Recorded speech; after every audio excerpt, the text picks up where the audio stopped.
सबका आता है। कल्याणी देवी और केशव जी बेंच पर बैठे खुद को एक अपराधी जैसा महसूस कर रहे थे। अतीत में की गई गलतियों का पश्चाताप करने का वक्त आ गया था। चाय पियोगे आप दोनों?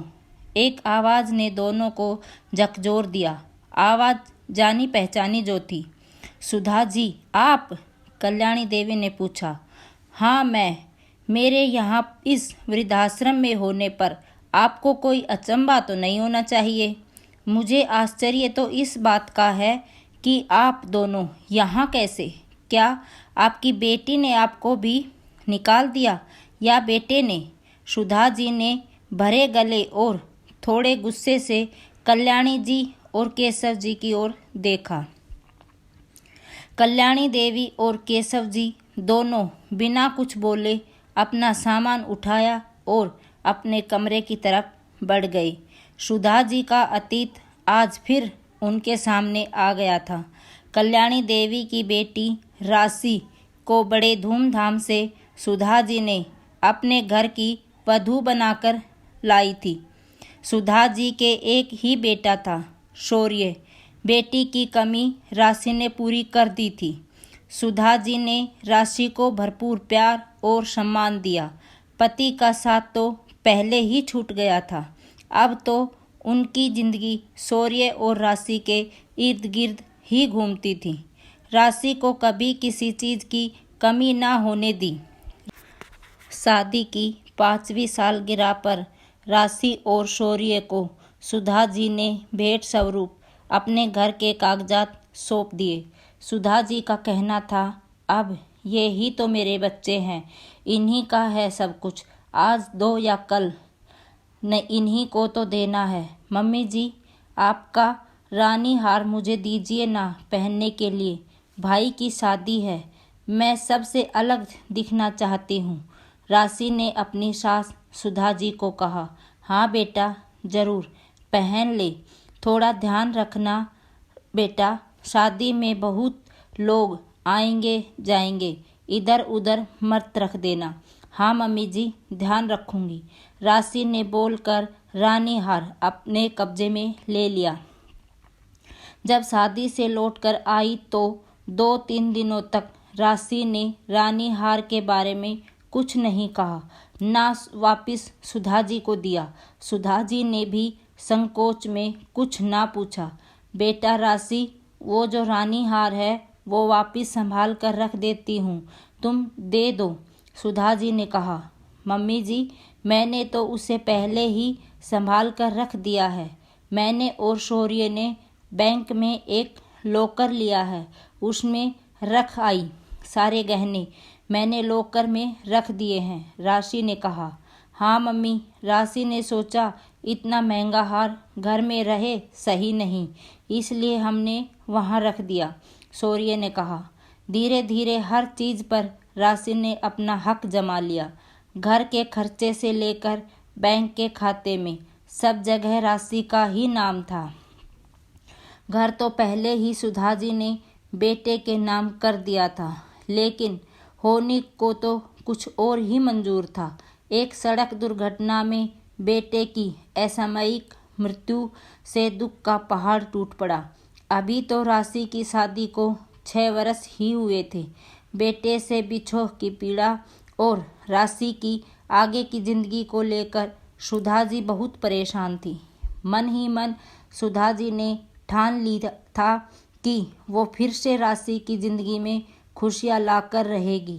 कल्याणी देवी और केशव जी भी अब सुधा जी के घर ही रहने आ गए। सुधा जी ने सोचा, अच्छा है बेटी के पास कुछ दिन रहेंगे तो राशि का भी मन बहल जाएगा। लेकिन अब परिस्थिति बदल गई थी। घर में कल्याणी जी का साम्राज्य स्थापित हो रहा था। घर में क्या आएगा क्या बनेगा सब कल्याणी देवी ही देखती थी। सुधा जी अपने ही घर में मेहमान बन गई थी। राशि, अब तुझे सोचना चाहिए कि आगे क्या करना है, कल्याणी देवी ने राशि को कहा। किस बारे में माँ? राशि ने जवाब दिया। अरे घर के खर्चे कम करना चाहिए। अब कमाने वाला तो गया, केशव जी ने कहा। भगवान की दया से शौर्य ने सारी व्यवस्था कर दी थी।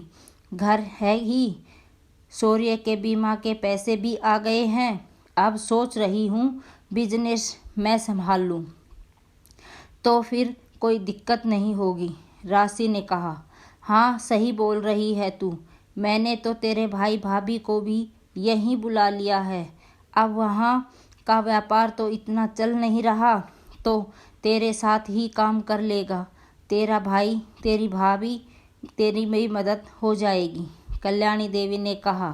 पर माँ, भाई भाभी को यहाँ बुलाने से पहले पूछ तो लेते। यहाँ उनको घर लेना पड़ेगा, कितने खर्चे बढ़ जाएंगे भाई के, राशि ने कहा।